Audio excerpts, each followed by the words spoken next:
Hello दोस्तों, स्वागत है आप सभी लोगों का हमारे चैनल कॉमिक्स हीरो पर। हमारी आज की कॉमिक्स है आदर्श चित्रकथा की पेशकश कबूतर और शिकारी तथा पंचतंत्र से अन्य कथाएं। तो चलिए दोस्तों शुरू करते हैं इस मजेदार कॉमिक्स को।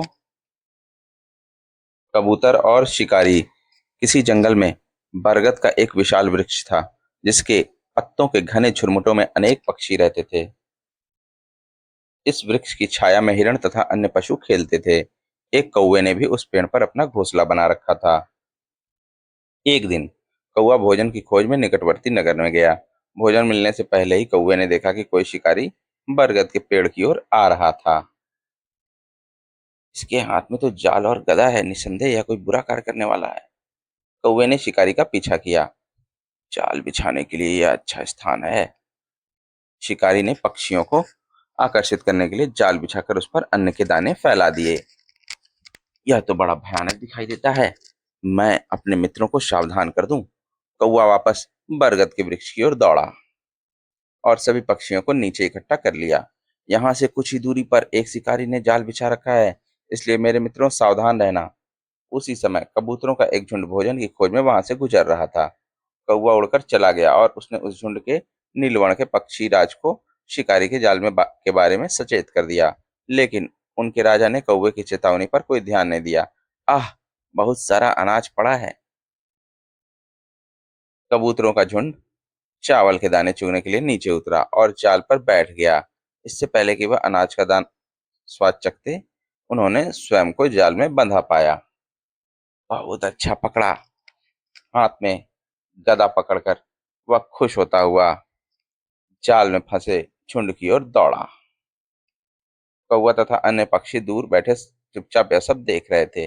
जो ही कबूतरों ने उस शिकारी को भयानक रूप से अपनी ओर आते देखा, हे राजन, हमारा भाग्य फूट गया। नीलकंठ कबूतर को अपनी ही की हुई भूल का पूर्ण ज्ञान था, लेकिन उसने हिम्मत नहीं हारी। दोस्तों, डरो मत, अभी ज्यादा कुछ नहीं बिगड़ा है। जब मैं संकेत दूं तो सब एक साथ उड़ना। ज्यों ही शिकारी पास पहुंचा, कबूतरों का झुंड जाल सहित उड़ गया। अरे! साहसिक कबूतरों के भाग जाने पर कौवा तथा अन्य सभी पक्षी उनकी प्रशंसा के गीत गाने लगे। बहुत अच्छा किया, वास्तव में एकता में बल है। तो दोस्तों, हमारा अगला टॉपिक है हाथी और चूहा। कोई नगर टूटा फूटा पड़ा था। उस नष्ट भ्रष्ट स्थान पर चूहों की एक जाति ने कब्जा कर लिया। वह बिना किसी भय के वहां मजे में खेलते व कूदते थे। लेकिन एक दिन हाथियों का एक बड़ा झुंड किसी तालाब की खोज में घूमता हुआ उस हुए नगर की ओर आ पहुंचा। जब वह विशालकाय पशु नगर में से गुजरे तो चूहों के घर उनके पैरों तले कुचल गए। चूहे अपने प्राण बचाने के लिए यत्र तत्र भागने लगे, लेकिन कुछ दुर्भाग्यशाली चूहे मारे गए और अपंग हो गए। जब हाथियों का झुंड निकल गया तो चूहों ने एक सभा बुलाई। हमारे अनेक भाई बंधु मारे गए, यदि यह झुंड वापस आएगा तो हमें तैयार रहना चाहिए। हमें अवश्य कुछ करना चाहिए। हमें गजराज से विनती करनी चाहिए। चूहों का एक दल तालाब पर गया, जहाँ की हाथी विश्राम कर रहे थे। गजराज की जय हो, हम आपकी सहायता लेने को आए हैं। चूहे ने गजराज को बताया कि किस प्रकार उसके झुंड के हाथियों ने चूहे के संबंधियों को पैरों के नीचे कुचल दिया। तुम मुझसे क्या चाहते हो? हे राजन, हम पर दया करें, कृपया यह स्थान छोड़कर कहीं और चले जाएं। वास्तव में तुम यहाँ के पुराने निवासी हो। यदि आप यहाँ से चले जाएंगे तो हम आपको अपनी पक्की मित्रता का वचन देते हैं। गजराज अपने झुंड सहित चूहों की भूमि छोड़ने को तैयार हो गया। सभी चूहे अपने अपने घर लौट आए और खुशियां मनाने लगे। कुछ समय पश्चात गजराज अपने साथियों के साथ एक सुंदर सरोवर पर आया। पानी में पैर रखते ही उसने पाया कि वह तथा उसके कई साथी जाल में पकड़े गए हैं। गजराज किसी राजा द्वारा फैलाए जाल में फंस गया। उस राजा के आदमी हाथियों को पकड़ने के लिए आए थे। आदमियों ने हाथियों को खींचकर पानी से बाहर निकाला और पास के पेड़ों से बांध दिया और अपने हुजूर को सूचना देने के लिए चल दिए। एक हथिनी जो जाल में नहीं फंसी थी, उसने अपने राजा को बचाने की कोशिश की, लेकिन सब व्यर्थ रहा। मेरे विचार में मुझे अपने चूहे मित्रों की सहायता लेनी चाहिए। गजराज ने हथिनी को चूहों के पास भेजा। अरे हाथी, मुसीबत में लगता है। अरे दोस्तों, हमारा राजा जाल में पकड़ा गया है, उसे तुम्हारी सहायता चाहिए। हमें अवश्य अपने मित्रों की सहायता करनी चाहिए। निस्संदेह हमें अभी चलना चाहिए। सभी चूहे तुरंत ही हथिनी के पीछे पीछे चल दिए और उस पेड़ के पास आए जहां गजराज अन्य हाथियों के साथ बंधा हुआ था। चूहों ने तत्काल ही उसे छुड़ाने का प्रयास आरंभ कर दिया। कई चूहे रस्से काटने के लिए वृक्षों पर चढ़ गए और शीघ्र ही हाथियों को मुक्त कर दिया। धन्यवाद दोस्तों। चाहे कोई दोस्त कितना ही छोटा हो, लेकिन उसकी मित्रता सदा लाभकारी होती है। तो दोस्तों, हमारा अगला टॉपिक है तीतर और खरगोश। किसी जंगल में एक तीतर घने वृक्ष पर रहता था। वह सारा दिन भोजन की तलाश में उड़ता था और शाम को घर वापस आ जाता था। एक दिन वह अपने साथियों के साथ उड़ता हुआ किसी दूर स्थान पर चला गया, जहां उसे खाने को बहुत सारा अन्न मिला। तीतर वहां बहुत दिनों तक भोजन का आनंद लेता हुआ रहता रहा। इसी बीच किसी खरगोश ने वृक्ष पर खाली घर देखकर उस पर अधिकार जमा लिया और वहां रहना शुरू कर दिया। एक दिन तीतर अपने पुराने स्थान पर वापस आया। तुमने मेरे घर पर कब्जा क्यों किया? तुम्हारा घर? हाँ, मेरा घर है, लेकिन यह तो बहुत दिनों से खाली पड़ा था और इसलिए मैंने इसमें रहना शुरू कर दिया। यह बात ठीक नहीं है। मैं तो अवकाश मनाने बाहर गया हुआ था। तीतर और खरगोश के झगड़े का फैसला नहीं हो पाया, अतः उन दोनों ने किसी अन्य व्यक्ति की सलाह लेने का निश्चय किया। बहुत लंबी यात्रा के बाद वह एक नदी के पास पहुंचे। यह क्या अनोखी चीज है? यह तो कोई बिलाव है। ऐसा लगता है कि इसने संसार से वैराग्य ले लिया है और तपस्या में मग्न है। बिलाव को देखकर खरगोश भय से कांपने लगा। मैं उसके पास नहीं जाऊंगा, वो हमारा दुश्मन है। बिलाव ने खरगोश की बात सुन ली और उसका विश्वास जीतने का निश्चय कर लिया। वह अपनी पिछली टांगों पर खड़ा होकर सूर्य को नमस्कार करने लगा।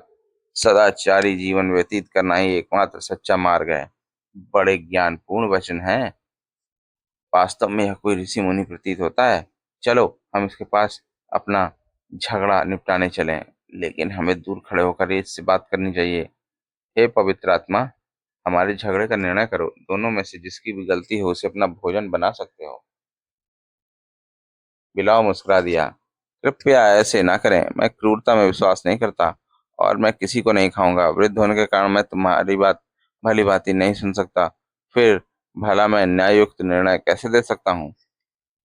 दुष्ट बिलाव बोलता रहा। मेरे पास आओ और बिना किसी शंका के मेरे कान में बात कह दो।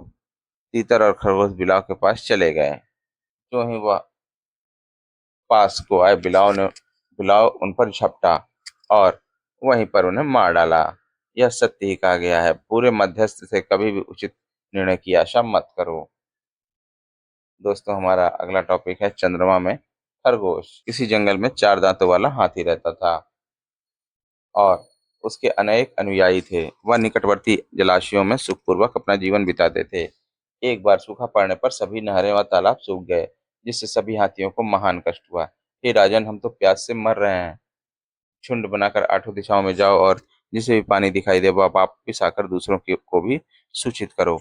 इस प्रकार सभी हाथी अलग अलग झुंड बनाकर पानी की खोज में आठों दिशाओं में चल दिए।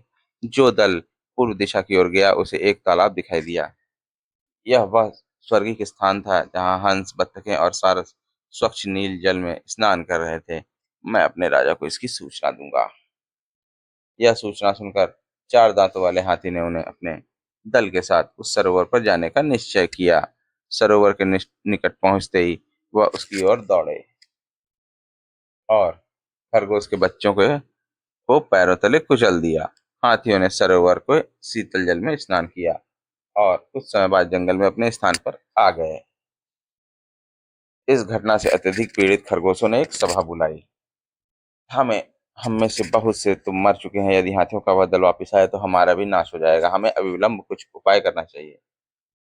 विजय नामक एक बुद्धिमान तथा चतुर खरगोश ने सभा में भाग लिया। मित्रों, डरो मत, मैं सबकी रक्षा के लिए एक उपाय बताऊंगा। विजय की तेज सूझबूझ तथा बुद्धि से परिचित खरगोशों को आश्वासन मिला। कृपया विजय, शीघ्र ही कोई उपाय बताओ।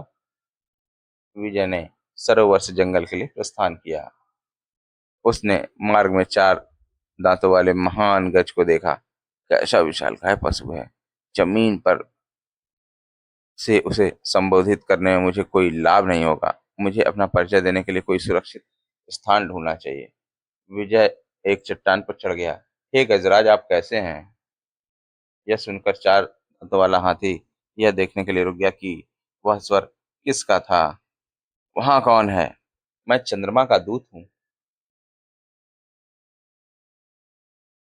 और तुम्हें क्या चाहिए? मैं चंद्रमा का यह संदेश लाया हूँ कि आपने उनका सरोवर दूषित कर दिया है और चंद्रमा के प्रेम व स्नेह का रसपान करने वाले अनेक खरगोशों को कष्ट पहुंचाया।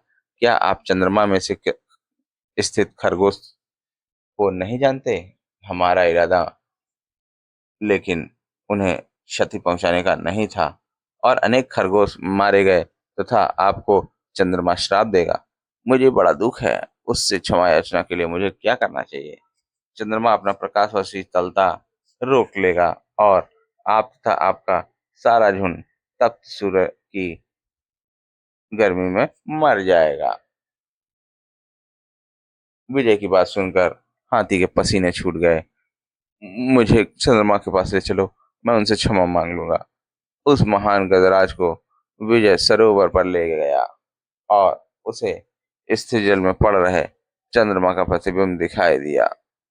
खरगोश पीछे से उस विशालकाय हाथी को देख रहे थे। हे शक्तिशाली चंद्रमा, मेरे अपराध को क्षमा करें।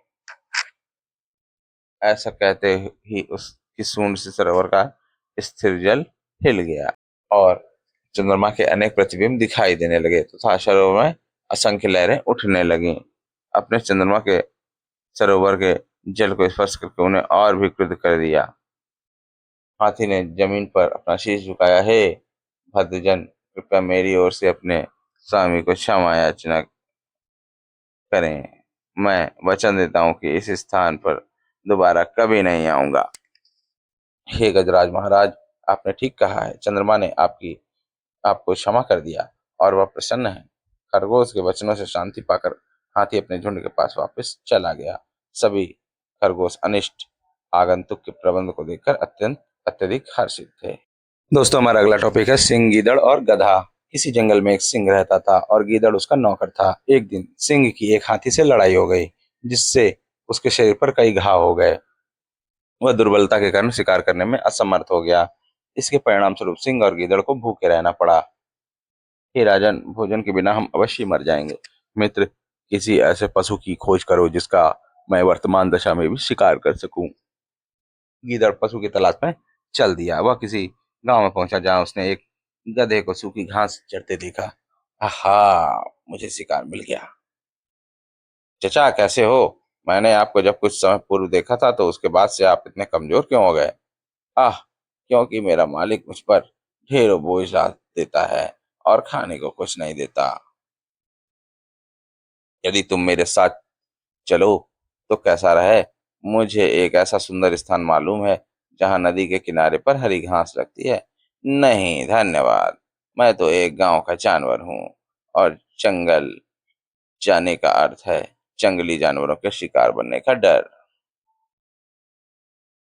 डरो मत, मैं बहुत पहले से उस स्थान के विषय में जानता हूँ। वहां कभी कोई नहीं आता। इसके अतिरिक्त वहां तीन गधइयां हैं जो अपने साथी की खोज में हैं। घास और गधइयों का नाम सुनकर ग्रामीण गधे के मुंह में पानी आ गया। ठीक है, अब हम अधिक समय न- ना व्यर्थ करें। मुझे उस स्थान पर ले चलो। गीदड़ गधे को सिंह के पास ले गया। भूख से बिलखता सिंह तुरंत ही अपने शिकार पर झपटा, लेकिन गधा भाग निकला।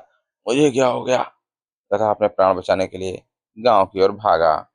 आपने बहुत जल्दी की। जब तू उसे यहाँ लाया तो मैं तैयार नहीं था, अन्यथा कोई हाथी भी मेरे शिकंजे से नहीं निकाल सकता। कृपया अगली बार आप तैयार रहें, क्योंकि मैं उसे वापस लेने जा रहा हूँ। अपने इस अनुभव के पश्चात वो वापस क्यों आएगा, यह मुझ पर छोड़ दो। गीदड़ गधे के पद चिन्हों पर चलता रहा और उससे पहले वाले स्थान पर ही पा लिया।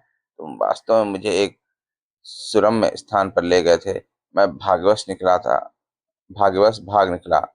मुझे बताओ कि वह जानवर कौन था और जो मुझ पर झपटा था? अच्छा, वह एक दुखी गदही ही थी। आपको देखकर उसने आपके प्रति प्रेम व्यक्त किया, लेकिन आप डर कर भाग गए। ओह, क्या वो मुझसे प्यार करती है? तब तो मैंने ठीक व्यवहार नहीं किया। अतः कृपया या तो वापस चलो, नहीं तो वह आपके लिए तड़प कर मर जाएगी। ठीक है, चलो। जल्दी चलें। मुर्गदा गीदड़ के पास एक बार फिर सिंह की मान में चला गया और इस बार सिंह ने उसे छोड़ा नहीं। गधा अपने झूठे प्रशंसक की बातों में आकर जाल में फंस गया और मारा गया। तो दोस्तों, हमारी ये कॉमिक्स यहीं पर समाप्त होती है। आपको ये कॉमिक्स कैसी लगी हमें कमेंट सेक्शन में जरूर बताएं और हमारे चैनल को सब्सक्राइब करना ना भूलें। मिलते हैं ऐसे ही मजेदार अगले कॉमिक्स में। कॉमिक्स चैनल पर बने रहने के लिए आप सभी लोग का धन्यवाद।